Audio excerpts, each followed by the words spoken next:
गुरुमुखो, यह विधि का विधान है कि मानव जैसा कर्म करता है वैसा ही फल पाता है। कोई किसी के लिए यदि भलाई करेगा तो उसका अपना ही भला होगा। यदि कोई किसी की बुराई या किसी के साथ गलत करेगा तो मानो वह अपने लिए ही दुखों के बीज बो रहा है। प्राणी मात्र को अपने जीवन में श्रेष्ठ कर्म ही करने चाहिए।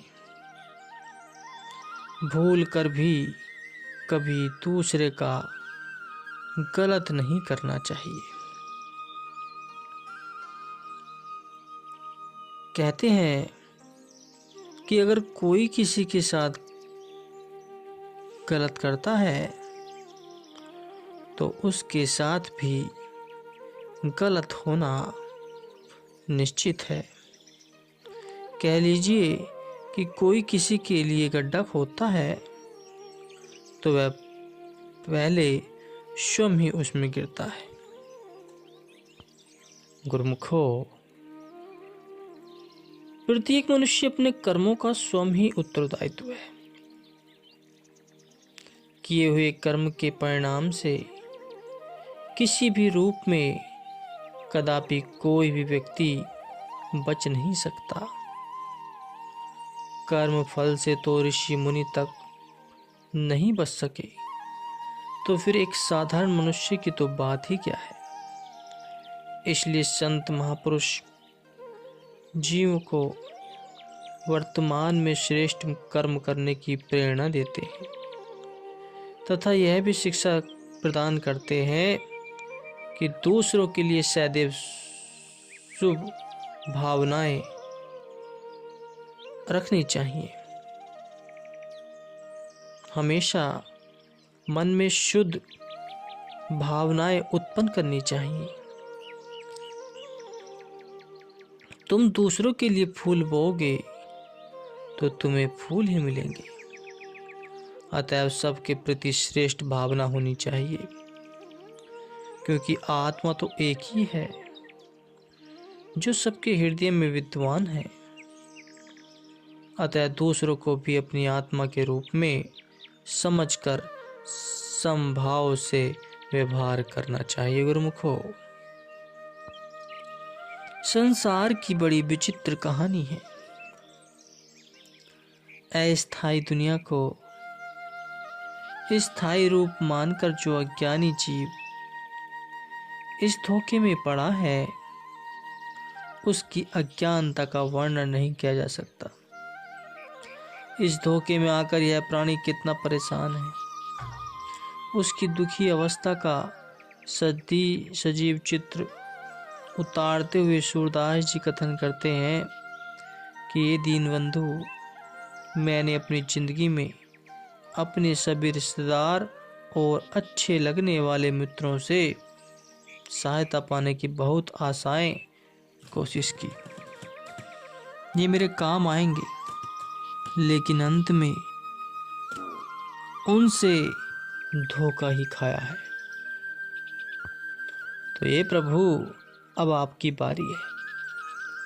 आपका नाम पतित उदाहरण है, इसलिए अब आप अपने नाम की लाज रखो और मुझे अपना एक विरध ज्ञान कर मेरी बिगड़ी हुई हालत को अपनी कृपा का हाथ देकर संभाल लो। ए मेरे सच्चे पातशाह, मुझ जैसे मूर्ख ने बचपन तो खेल कूद में गवा दिया और जवानी विषय भोगों में समाप्त कर दी, तथा अब इस वृद्धावस्था में पहुंचने पर तथा हृदय की आंख खुलने पर ज्ञात हुआ क्या कि अफसोस, इस संसार में आकर मैंने क्या करना था और मैं क्या कर रहा हूँ, और मुझसे ये क्या हो गया है? अपने पिछले किए हुए कर्मों के परिणाम में मिलने वाले भविष्य के कष्टों का स्मरण करके मेरी कपकपाती छूट जाती है। हे गरीबों की दुख भरी आवाज को सुनने वाले प्रभु, इस समय सिवाय आपके मुझे और कोई सहारा नहीं दिख पाता। अब तो केवल आशा त्याग कर आपके द्वार पर बैठा हूं। आप ही मेरी रक्षा करें। हे प्रभु, जिस संतान के लिए मैंने कई इष्टों को मनाया, जिसका जन्म लेने पर मैंने कई प्रकार की खुशियां मनाई और जिनकी शिक्षा व पालन पोषण के लिए अनुचित व उचित ढंग से धन अर्जित व खर्च किया, जिसकी शादी पर दिल खोल कर दौलत खर्च की, वही संतान जिनके लिए खून पसीना एक कर दिया, इसी आशा पर कि मेरे ये लायक संतानी वृद्धावस्था में मेरी सेवा करेंगे, मुझे सुख पहुंचाएंगी। लेकिन इस औलाद ने मुझ इस वृद्धावस्था में नकारे और पुराने टूटे फूटे बर्तन की तरह अलग कर दिया। अब उन्हें मेरी कोई बात ही पसंद नहीं, मेरा कोई काम उनको अच्छा नहीं लगता, यहाँ तक कि मेरा शरीर भी उनके लिए भार रूप बन गया है। हे मालिक, जिसको शास्त्रों ने अर्धांगिनी का दर्जा दिया हुआ है, उसी स्त्री के प्रति एक नाज नखरे को पूरा करने के लिए मैं किसी प्रकार के पाप कर्म करने तक से न शर्माया। वो स्त्री यौवन अवस्था में मुझे नाथ जी, स्वामी जी जैसे प्रिय लगने लगे वाले शब्दों से संबोधित करती थी। उसने भी अब मेरी सेवा करने से इनकार कर दिया है। हे दयालु, सगे भाई जिन्हें अपनी भुजाओं से तुलना दी जाती थी, अब उनका भी भात प्रेम में मालूम कहाँ, वो भी समाप्त हो गया है। वही भाई जो आइए भ्राता जी कहकर पुकारते थे, वही अब दूर से ही देखकर मुंह फेर लेते और शक्ल तक भी देखना पसंद नहीं करते। तो हे नाथ, अधिक क्या दुख वर्णन करो। सभी सगे संबंधी रिश्तेदारों ने जो मुझे पीठ दिखाई वो तो दिखाई, लेकिन आश्चर्य इस बात का है कि अपने शरीर की जो त्वचा है, जिसे हर समय साबुन से मल मल कर साफ करता और तेल लगाकर मुलायम बनाए रखता था, रेशमी और कीमती वस्त्र पहनता, साथ ही इत्र फुलेल लगाकर हर समय उसे सुगंधित युक्त बनाए रखता था, अब वही देह शांत होकर मेरी जीवात्मा से अलग होना चाहती है। इसके साथ कानों ने सुनने और पांवों ने चलने से जवाब दे दिया है। आंखों से हर समय पानी बहता रहता है, जिस कारण भली भांति देखा भी नहीं जाता। भंवरे के समान काले शाह बाल अब बर्फ की भांति सफेद हो गए हैं। वही कंठ जिसकी सुरीली आवाज को सुनकर लोग मस्त हो जाया करते थे, अब वही गला कफ से रुका रहता है। तो हे देव, अपने रिश्तेदारों की तो स्वार्थपरता को देख व अपने शरीर की इस निस्वार्थता को देख मुझे दिन रात व्याकुलता सी बनी रहती है। किसी भी क्षण सुख का श्वास नहीं ले जा सकता। तो हे नाथ, यह बात तो और भी आश्चर्य में डालने और दुख देने वाली है कि इस प्रकार अत्यधिक कष्टों के मिलने के अतिरिक्त हृदय से मोह और तृष्णा ने निकलने का नाम नहीं लिया। मोह ममता अब भी मन से नहीं गई। दुनिया की नश्वरता को देखते हुए भी लोभ लालच दिल में निरंतर बढ़ता ही जा रहा है, घटने का नाम नहीं लेता। रिश्तेदारों का स्वार्थ में व्यवहार और अपने प्रति उनका घृणा का व्यवहार देखते हुए भी इनका मोह बढ़ता ही जा रहा है। तो हे दीनानाथ, हे प्रभु, मेरा तो अब कोई चारा नहीं चलता सिवाय तेरे। मुझे इस कष्ट से बचाने वाला कोई दूसरा नजर ही नहीं आता। अपने रिश्ते नाते व अभिन्न मित्र जिन पर मुझे अति विश्वास था कि वे दुख के समय मेरे काम आएंगे, समय आने पर सब ने आंखें फेर ली हैं। तो हे प्रभु, इन कष्टों से बचाने के लिए आपकी कृपा अपेक्षा अन्य किसी में शक्ति नहीं है ऐसी जो और कोई इस चिंता का समाधान कर सके। इसलिए भक्त सूरदास जी कहते हैं कि हे करुणा सागर प्रभु, अब तो जो कुछ होगा आपकी ही कृपा व दया दृष्टि से ही होगा। गुरुमुखो, किसी की कठोर वचन एवं अप्रिय आचरण को वही सहन कर सकता है जिसके दिल में तनक भी राग द्वेष न हो। श्री 108 श्री सद्गुरुदेव महाराज जी श्री तीसरी पातशाही जी फरमाया करते थे कि परमार्थ पथ पर चलने वाले साधु महात्मा और भक्तिवान पुरुष का उसूल होता है आग का जवाब पानी।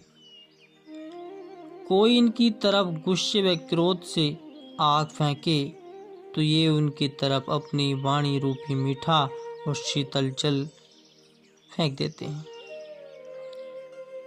वह मुंह से अपशब्द बोले तो सज्जन उनके कटु वचन को सहन करके सहनशीलता का प्रमाण प्रदर्शन करते हैं।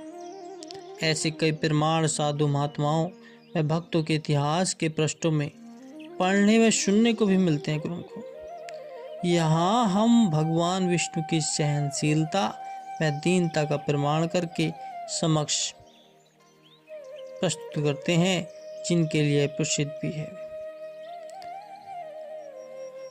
क्षमा बड़न को चाहिए छोटन को उत्पात, कहाँ रहीम हरि को घटियो जो भृगु भारी लात। जब परम पिता परमात्मा ने सृष्टि की रचना की तब संपूर्ण ब्रह्मांड के कार्य संचालन हेतु 3 देवताओं को निर्धारित किया। ब्रह्मा जी को उत्पत्ति करने का काम सौंपा गया, भगवान विष्णु जी को पालन पोषण का तथा शिव जी को संहार करने का कार्य सौंपा गया। तभी से ये तीनों देव ब्रह्मा विष्णु महेश अपना अपना कर्तव्य समझ कार्य करते चले आ रहे। किसको कहाँ जन्म देना है यह सोचना ब्रह्मा जी का काम है।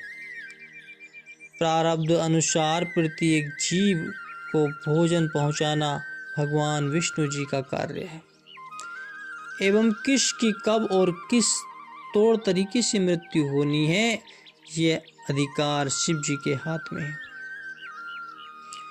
जिस समय सृष्टि की रचना हुई थी उस समय प्रारंभ में यह कहना कठिन था कि इन त्रिदेवों में कौन अग्रज बड़ा है। उस समय यही समस्या सबके समक्ष थी।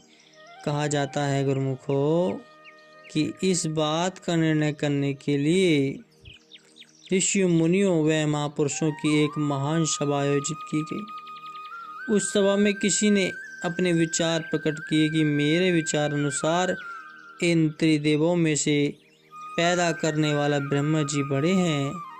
तब इस पर किसी अन्य ने अपनी अभिव्यक्ति दी कि जीवों का श्रृंगार करने वाले शिव जी को ही बड़ा समझना चाहिए, तथा कोई कहने लगा कि जो जीव मात्र का भरण पोषण करते हैं वही विष्णु बड़े हैं।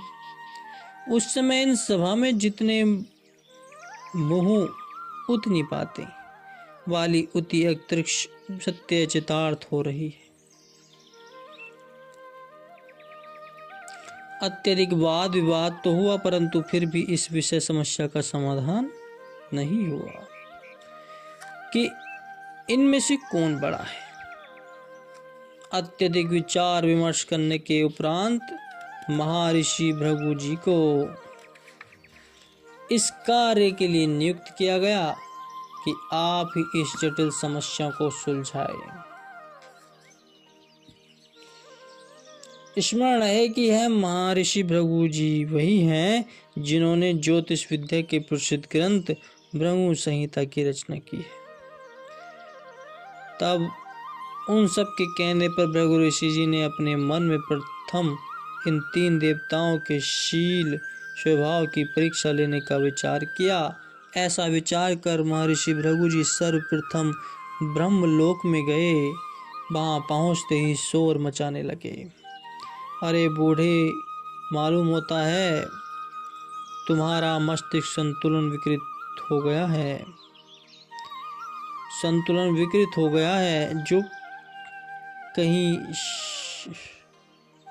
सांप पैदा करते हो तो कहीं विषैले बिच्छू तथा कहीं शेर, व्याध आदि हिंसक पशु। भला ऐसे जानलेवा जानवर पैदा करके तुम्हारे हाथ क्या आता है? ब्रह्मा जी यह सुनकर रोष में भर गए और बोले, देखो भृगु, तुम ब्राह्मण हो, इसी नाते मैं चुप हूँ, अन्यथा तुम्हारे द्वारा कहे जाने वाले इतने कटु वचनों के प्रतिरूप में मैं तुम्हें इसी समय अभिशाप देकर भस्म कर देता हूँ। अतः तुम्हारी इसी में कुशलता है कि अब भी अपनी वाणी पर नियंत्रण करो और इसी समय यहाँ से चले जाओ। वहां से चलकर भृगु जी कैलाश पर्वत पर गए और जाते ही कहने लगे, वाह रे भोलेनाथ, तुम तो सचमुच ही बगुले भगत हो। कोई अच्छा हो अथवा बुरा, तुम तो हर समय सबके प्राण लेने पर ही तुले रहते हो। जीव मात्र के प्राण हर लेने के बाद भी नेत्र मूंद कर इस प्रकार बैठ जाते हो मानो तुमने कुछ नहीं किया हो। जैसा सुनते थे वैसा प्रत्यक्ष ही देख लिया है। भृगु जी की यह बात सुनकर त्रिपुरारी शिव जी आग बबूला हो गए और त्रिशूल संभालते हुए बोले, महर्षि भृगु, तुम्हें क्या हो गया है जो बोलने तक की भी सभ्यता तुम्हारे अंदर नहीं रही? यहाँ से शीघ्र ही भाग जाओ, नहीं तो मैं अपने त्रिशूल से अभी तुम्हें मार दूंगा। शिव जी से इस प्रकार उग्र बातें सुनकर भृगु जी वहां से चल दिए और अब क्षीण सागर की ओर कदम बढ़ाने लगे, जहां भगवान विष्णु जी शेष सैया पर विश्राम कर रहे थे और श्री लक्ष्मी जी उनकी चरण सेवा कर रही थी। भृगु जी वहां जाकर द्वारपालों से पूछा कि विष्णु जी कहाँ हैं? द्वारपालों ने उत्तर दिया, वे इस समय आराम कर रहे हैं, इसलिए आप अंदर नहीं जा सकते। परंतु भृगु जी ने उनके कथन की कुछ परवाह न की और भीतर चले गए।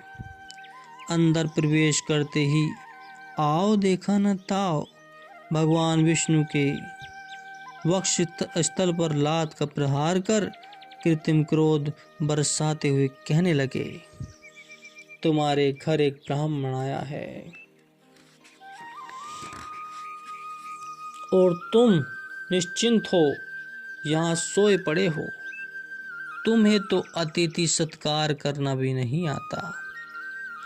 यह सुनते ही भगवान विष्णु जी सैया पर से उठ खड़े हुए और महर्षि जी का चरण पकड़ दबाते हुए कहने लगे, महर्षि जी कि महर्षि जी, मेरे अहोभाग्य कि आपने कृपा कर आज दर्शन दिए। मैं अपने इस अपराध की आपसे क्षमा मांगता हूँ कि जब आप इस भवन में आए तो उस समय मैं सो रहा था। पुनः नम्रता से आप्लावान्वित शब्दों में कहने लगे कि मेरी छाती वज्र के समान कठोर है और आपके चरण अति कोमल है। कहीं मेरी छाती पर प्रहार करने से आपके चरण में चोट तो नहीं आई। महर्षि जी बोले, मुझे क्षमा कर दीजिए। भगवान विष्णु की इस प्रकार की नम्रता, दीनता व सहनशीलता को देखकर महर्षि भृगु जी अति प्रसन्न हुए और भगवान से कहने लगे, हे लक्ष्मीपति, यदि आप चाहते हो तो मुझे कड़े से कड़ा दंड भी दे सकते थे, परंतु उसकी अपेक्षा आपने मेरे साथ नम्रता से कैसा सुंदर व्यवहार किया है। धन्य है आपकी महानता और दीनता का ऊंचा आदर्श। आपकी तुलना में त्रिलोकी में कोई नहीं है। इसके पश्चात प्रसन्नचित्त हो महर्षि भृगु जी वहां से विदा होकर ऋषि मुनियों की उस सभा में पहुंचे और भगवान विष्णु की महानता की पूरी प्रशंसा करने लगे। तब सबने एक स्वर में पूछा कि आपने उनमें ऐसा कौन सा महान गुण देखा है। तब भृगु जी ने समस्त वृत्तांत अक्षरश कह सुनाया, जिसे सुनकर सबने मुक्त हृदय से यह स्वीकृत किया कि वस्तुतः ही इन तीनों देवताओं अर्थात ब्रह्मा विष्णु महेश में से भगवान विष्णु जी का पद ही सबसे ऊंचा व श्रेष्ठ है। संत सत्पुरुषों की वाणी भी इसी प्रस्ताव को स्वीकृत कर कथन करती है कि आपस कऊ जो जाने नीचा, सो नहीं संभते ऊंचा। संत सत्पुरुषों की वाणियां नम्रता व दीनता का पाठ ही पढ़ाती हैं। दीनता व नम्रता के भीतर स्वयं भगवान विराजमान हैं। जो भाग्यशाली जीव अपने हृदय में नम्रता व दीनता को भर लेते हैं, आत्मा का साक्षात्कार कर लेते हैं और आत्मा का साक्षात्कार कर लेने में कोई भी मानसिक शत्रु उनके आड़े नहीं आता। संत सत्पुरुषों की दृष्टि में वही जन महान व ऊंचा है और ऐसा व्यक्ति ही अपने जीवन में महानता धारण कर सकता है, जो कि अपने हृदय में से मैं मेरी को निकालकर तथा सब कुछ जानता हुआ भी अपने श्रेष्ठ होने का अभिमान न करे, अपने को नादान व अल्पक्ष समझे, तभी वह अपने भीतर इन सात्विक गुणों को भर सकेगा। जिन्होंने भी अपने दर्प व खुदी को मिटाकर अपना जीवन नम्रता से भर लिया है और क्षमा व दया इत्यादि गुणों को अपने हृदय में धारण कर लिया है, उनका जीवन ही वास्तव में धन्य कहलाने के योग्य है। ये उत्तम लक्षण प्रभु भक्तों में ही पाए जाते हैं। सद्गुरु से मांगू यही, मोहि गरीबी देहु, दूर बड़प्पन कीजिए, नन्ना ही कर लेहु। नम्रता में वह दिव्य शक्ति निहित है कि संसार की कोई भी शक्ति उसका बाल बाका नहीं कर सकती।